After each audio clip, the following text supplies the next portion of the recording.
पर रिसर्च करने के लिए आई थी। वो दरअसल जमीन को खोदकर गहराइयों से जिंदगी का कोई सैंपल लेना चाहती थी, ये पता करने के लिए कि क्या जिंदगी वहाँ मुमकिन है। मशीन के जरिए उन्होंने 9 मील तक वहाँ खुदाई की और खुद भी वहाँ गए थे। ये बात काफी हैरत वाली थी क्योंकि आज से पहले इंसान इतनी गहराई में नहीं गए थे। फिर कुछ दिन के बाद यहाँ रेत का खतरनाक तूफान आया। साइंटिस्ट ने मदद मांगने के लिए अपनी टीम से कोई राब्ता नहीं किया क्योंकि ये एक सुनसान इलाका था। उनका राब्ता भी टूट गया था अपनी टीम से, तो जाहिर है टीम ने भी कोई मदद नहीं भेजी। तूफान यहाँ तक काफी देर तक रहा। जाहिर है साइंटिस्ट से कोई राब्ता नहीं हुआ, तो मजीद इन्वेस्टिगेशन करने के लिए टीम ने अपना एक आदमी भेजा जिसका नाम जैक था। वो यहाँ अकेला आया था। तूफान के बीच से निकलकर वो आगे बढ़ रहा था। आसपास वो देखता है मगर उसे वहाँ कोई नहीं दिखता। यहाँ एक काफी बड़ी लैब थी, इसलिए जैक वहाँ जाता है चेक करने के लिए कि आखिर यहाँ पर क्या हो रहा था, मगर वहाँ पर भी उसे कोई नहीं मिलता। वहाँ सिर्फ लोगों के कपड़े और जूते पड़े हुए थे। ये लैब काफी बड़ी थी, इसे देखने से साफ लग रहा था कि इस प्रोजेक्ट पर टीम ने काफी पैसा लगाया है। हर जैक आगे बढ़ता है और एक कमरे में जा पहुँचता है। वहाँ उसे फोन और रेडियो दिखते हैं, मगर उनकी हालत ऐसी थी जैसे काफी वक्त से किसी ने इस्तेमाल नहीं किया। जैक को काफी अजीब लगता है, इसीलिए उस जगह को और चेक करने के लिए आगे बढ़ता है। वो अब एक फ्रीजर रूम में जाता है जहाँ चीजों को ठंडा और ठीक रखने के लिए रखा जाता है। यहाँ पर गोश्त भी था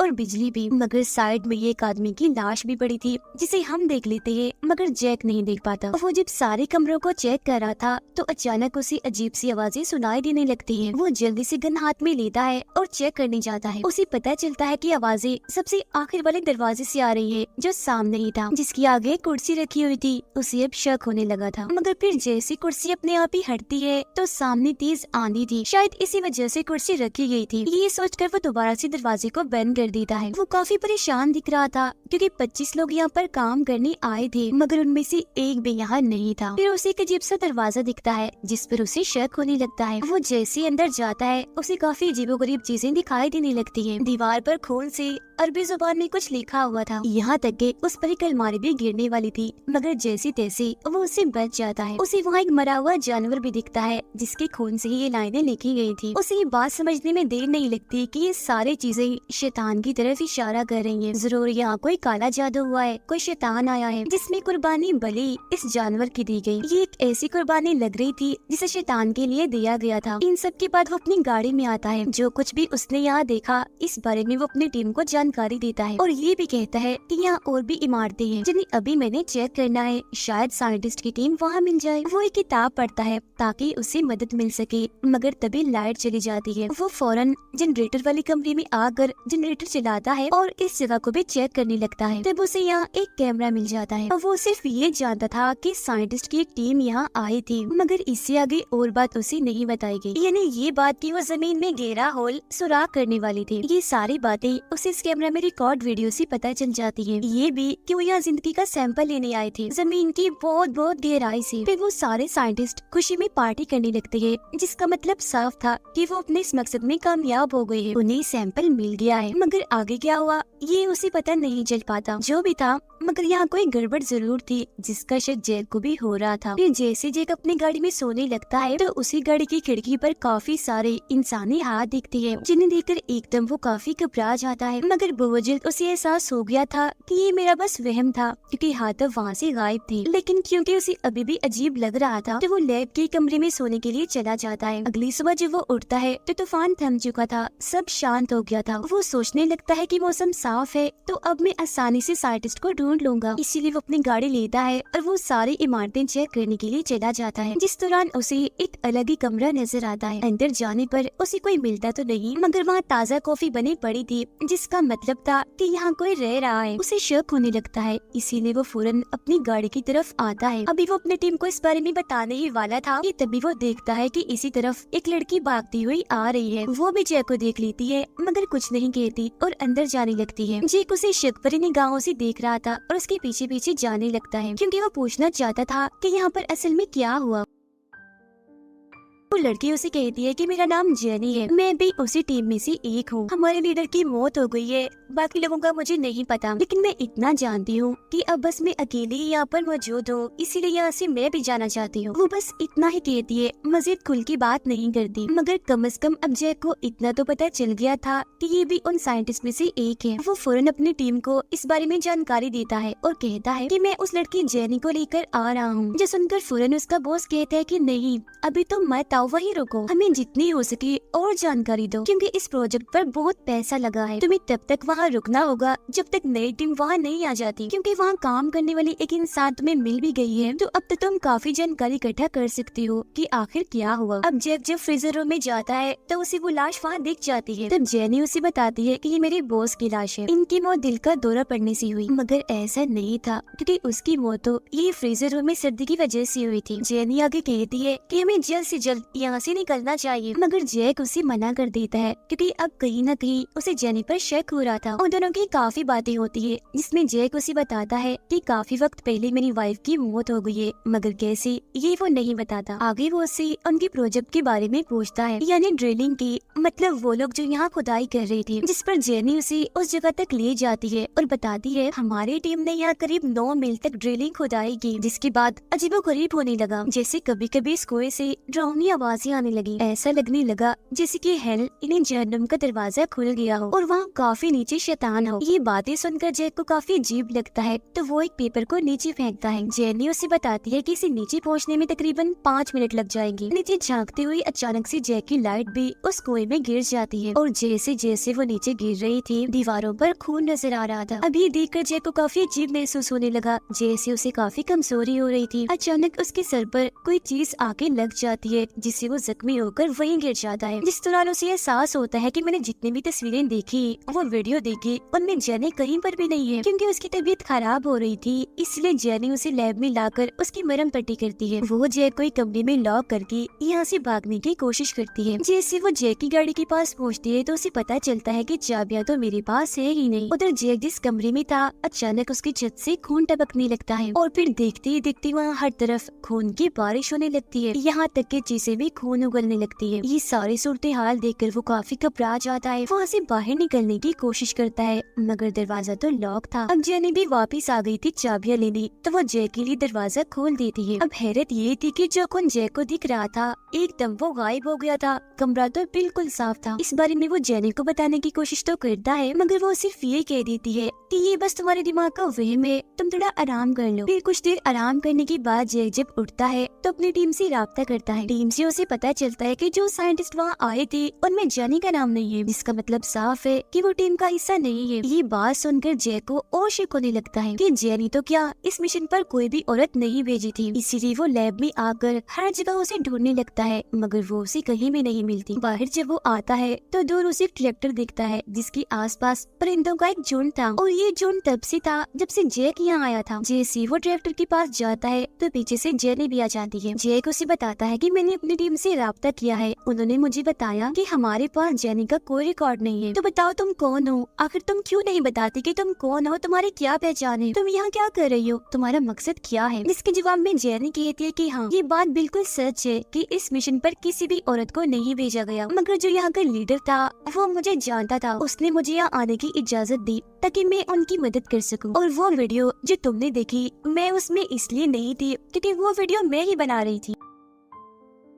अब सबूत के तौर पर जेनी उसे वो वाली वीडियो दिखाती है जिसमें वो मौजूद थी, मगर क्योंकि अभी तक जेनी ने कुछ भी खुलकर नहीं बताया, इसलिए जैक को अभी भी उस पर यकीन नहीं था। उसके जहन में अभी भी ये सवाल था कि बाकी लोगों के साथ क्या हुआ और वो कहाँ चले गए, सिर्फ जेनी जिंदा कैसी है। अब जेनी उसे एक ऑडियो भी सुनाती है, जिसकी आवाज जैसे तेज की जाती है, ऐसा लग रहा था जैसे इंसानों की चीखें हो, और ये उसी कुएं में से आ रही थी। जेनी कहती है कि आगे इससे भी खतरनाक चीजें होने वाली है, इसीलिए हमें जल्द से जल्द यहाँ से निकलना होगा, क्योंकि उन साइंटिस्ट के साथ भी ऐसा ही हुआ था। पहले उन्हें ऐसी आवाजें सुनाई दी जाने लगी और बाद में अजीब चीजें दिखने में लगी। कुछ का कहना तो ये था कि हमें अपने मरे हुए लोग भी दिख रहे हैं। अब जैक ये सारी बातें सुन तो रहा था, मगर हंस देता है, क्योंकि ऐसी बातों पर यकीन करना जाहिर है काफी मुश्किल था।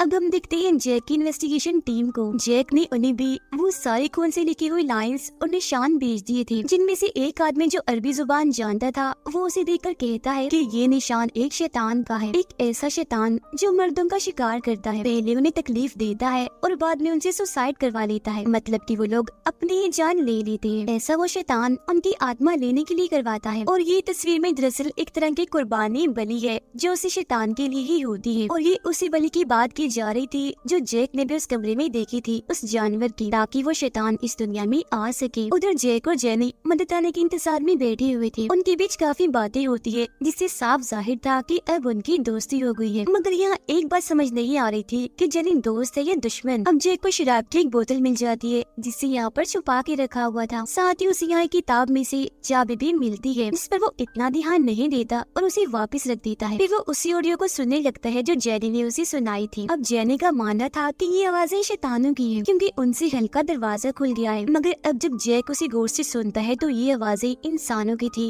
वो भी दर्द भरी, जो मदद के लिए चिल्ला रही थी, जिसका मतलब साफ था कि वो किसी बड़े अजाब में फंसे हुए है और बहुत तकलीफ में है। अब तभी जैक को बाहर से आवाजें आने लगती है। वो जैसे ही बाहर चेक करने जाता है तो वहाँ उसे एक औरत नजर आती है जो देखते ही देखते जेनी में बदल जाती है। मगर जैक उसे कुछ भी नहीं कहता और दोनों खाना खाने लगते हैं। यहाँ तक कि जेनी ने उसके लिए केक भी बनाया हुआ था क्योंकि आज जैक का बर्थडे था। ये सब जेनी इसलिए जानती थी क्योंकि उसने जैक की आईडी देख ली थी। जैक उसे शुक्रिया तो कहता है मगर अपनी बर्थडे को लेकर वो खुश नहीं था क्योंकि पिछले साल उसकी बर्थडे पर उसकी वाइफ ने अपने बच्चों को मार डाला था और बाद में उसने अपनी भी जान ले ली थी। यही वजह थी कि जैक हमेशा ही अपने बर्थडे पर उदास रहता है। जैक इस सब के लिए खुद को इल्जाम दे रहा था क्योंकि उसकी वाइफ उस पर शक करती थी कि शायद वो किसी और को पसंद करता है, इसीलिए उसने पहले अपने बच्चों को मारा और बाद में खुद भी अपनी जान ले ली ताकि ऐसा करके वो जैक को सजा दे सके और वो हमेशा ही इस शर्मिंदगी के साथ ही जिंदगी गुजारे। ये सारी बातें सुनकर जेनी को जैक के लिए काफी बुरा लगता है, इसीलिए वो उसे संभालती है। वो दोनों भी साथ में ही थे कि तभी जैक को कमरे के बाहर अपनी वाइफ का भूत दिखता है, इसीलिए वो जेनी को साइड पर करके दूसरे कमरे में सोने के लिए चला जाता है। अभी वो सोने की कोशिश कर ही रहा था कि तभी उसे दोबारा से अपनी वाइफ दिखती है जो देखते ही देखते जेनी का रूप ले लेती है। रात को जब वो दोनों साथ में थी तो जैक को अपनी वाइफ का सपना आता है। उसने अपने हाथ में गन ली हुई थी जिसे लेकर वो एक कमरे में जाती है जहाँ जाकर वो अपने दोनों बच्चों को गोली से मार देती है। फिर उसके सामने जैक आ जाता है। वो अपने सर पर गन रखकर रोते रोते जैक से कहती है कि तुमने मुझे धोखा दिया, इसीलिए मैंने ये सब किया। और बस इसी के साथ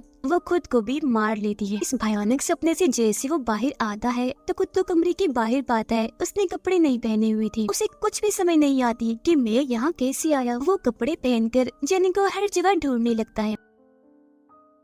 वो वॉशरूम में जाता है जहाँ एक भयानक इंसान जिसका जिस्म गल सड़ रहा था वो उस पर हमला करने की कोशिश करता है। जैक काफी डर गया था इसीलिए भागने की कोशिश करता है, मगर तभी वो भयानक इंसान अचानक से जेनी बन जाता है। तो फौरन जेनी आकर जैक को संभालती है। जैक काफी घबरा गया था, वो हकीकत से भटक चुका था। उसे बार बार उस रात के ख्याल आ रहे थे जब उसकी वाइफ ने अपने और अपने बच्चों की जान ली थी। इन ख्यालों में जैक को बार बार जेनी भी दिखाई दे रही थी जैसे वो हर जगह मौजूद हो। फिर अगली सुबह जेनी जब वॉक पर जाती है तो जैक सारे सामान की तलाशी लेने लगता है। वो उस वीडियो को भी देखता है जिसमें जेनी थी क्योंकि उसके दिमाग में शक था और उसका शक यकीन में तब बदलता है जब वो उस वीडियो में अपनी ही टोपी देखता है, जिसका मतलब साफ था कि ये वीडियो उस वक्त की नहीं है जब साइंटिस्ट यहाँ आए थे, बल्कि ये तो जेनी ने बाद में बनाई थी ताकि वो जैक के आगे झूठ बोल सके। ये सारी बात पता लगने के बाद जैक फौरन अपनी टीम से राब्ता करता है और जल्द से जल्द उन्हें टीम भेजने की मांग करता है, गन लोड करता है और लैब के अंदर चला जाता है। जी काफी घबराया हुआ था क्योंकि अब उसे यकीन हो गया था कि उस कुएं से शैतान बाहर आए हैं और उन्हीं में से एक जेनी के रूप में है। अब जैसे जैक खुद को एक कमरे में बंद करता है तो बाहर से उसे ऐसी आवाज आती है जैसे कोई उसे पुकार रहा है। अब गन लेकर जब वो बाहर आता है तो ट्रैक्टर के पास जाता है जहाँ उसे काफी बड़ा गड्ढा दिखता है जिसमें हजारों की तादाद में कीड़े थे। वो अब जैसे गौर से देखता है तो वो सभी कीड़े अचानक से परिंदों में बदल जाते हैं। वो उड़ने लगते हैं जिस वजह से जैक बौखला जाता है और अब वो भी उस गड्ढे में गिर जाता है जिसमें उसे इंसानी कंकाल ढांचा दिखता है। घबराया तो वो पहले हुआ था मगर अब तो वो बेहद डर जाता है। वो जैसे तैसे गड्ढे से बाहर आकर लैब में चला जाता है और अपने कमरे में आकर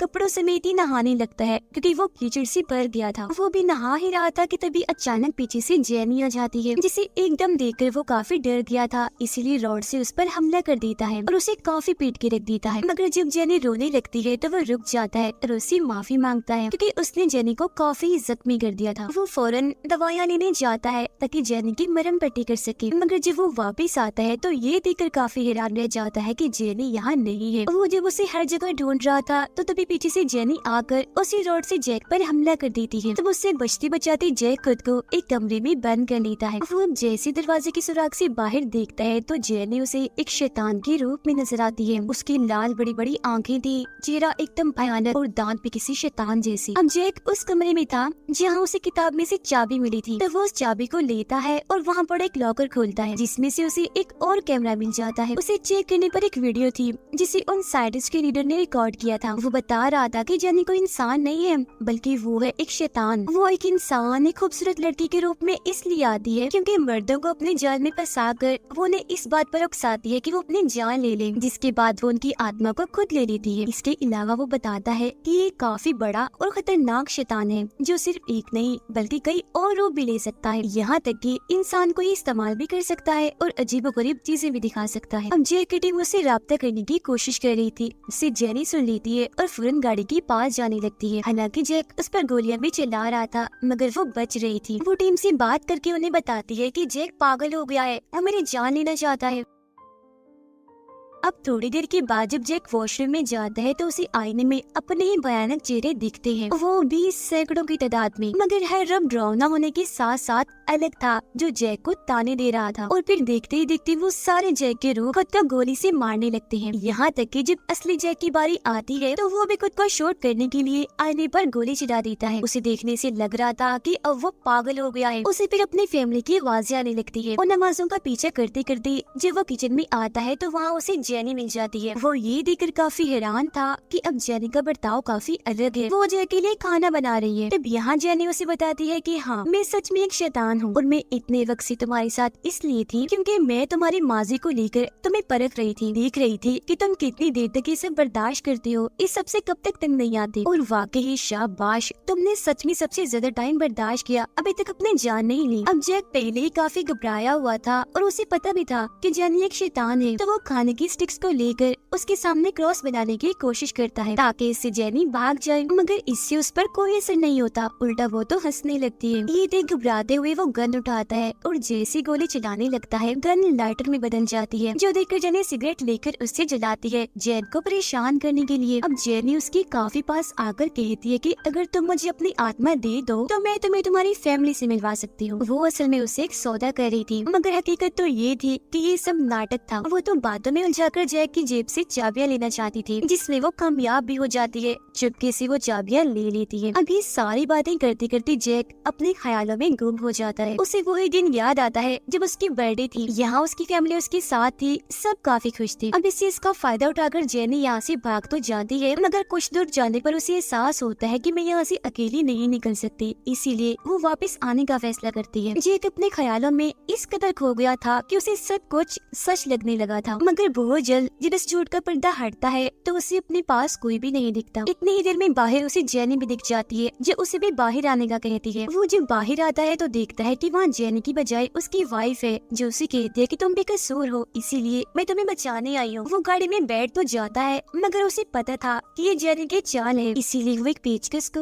उसके अंदर घुसाकर उसे जख्मी कर देता है और इस पूरी जगह पर पेट्रोल छिड़क कर आग लगा देता है। अब इतनी ही देर में यह रेस्क्यू टीम भी आ जाती है, जो दोनों को ही बचा लेती है। अब बाद में सारी कहानी सुनने के बाद सब ये कहती है कि जेनी सच कह रही है, वो सच में उस मिशन का हिस्सा थी, मगर लिस्ट में उसका नाम नहीं था। बस दरअसल हुआ यूँ था कि उसको ऐसे एक ऐसी गैस बाहर निकली जो सीधा इंसान के दिमाग पर असर करती है। वो गैस जैसे इंसान की सांस के साथ अंदर जाती है तो उस इंसान को अजीबोगरीब ख्याल नजर आने लगते हैं। उस इंसान की हालत एक किस्म की पागलों जैसी हो जाती है। जब भी तो साइंटिस्ट के बॉस को जेनी एक शैतान और फिर बाद में जैक को भी ऐसे ही लगने लगा, क्योंकि वो भी तो उस गैस के असर में आ ही गया था। गैस का असर सभी पर इतना खतरनाक हुआ कि सबने अपनी जान ले ली, और सिर्फ जेनी पर इसका असर नहीं हुआ क्योंकि उसका कमरा सबसे दूर था। वो एक औरत जो थी, वो लोग जेनी को शैतान इसलिए मान रहे थे क्योंकि अब सिर्फ वो ही थी जो इस गैस के असर से बची रही, इसीलिए वो इनसे अलग ही थी। और यही एक वजह है कि जेनी ने पूरी कहानी में ही खुलकर बात नहीं की, और बिल्कुल ऐसा ही जैक के साथ भी हुआ। अभी सारी बातें सुनकर जैक को पहले तो यही लगता है कि शायद ये सच है, जेनी इंसान ही है, इसीलिए वो उसके पास जाता है, माफी मांगने। वो हॉस्पिटल में थी मगर असल में जैक का इरादा तो कुछ और ही था। वो एक आदमी की गन छीनकर जेनी को मारने की कोशिश करता है। अब जेनी तो बच जाती है मगर अभी भी जैक उसे शैतान ही समझ रहा था, इसीलिए कहते हैं कि ठीक है मैं अपनी आत्मा देने को तैयार हूँ। दरअसल उस गैस का असर अभी भी उसके दिमाग में था, एक तरह से वो अपने होश खो बैठा था। तो जाहिर है हकीकत पर वो कभी यकीन करने वाला नहीं था, इसीलिए बाकियों की तरह वो अपनी ही जान ले लेता है,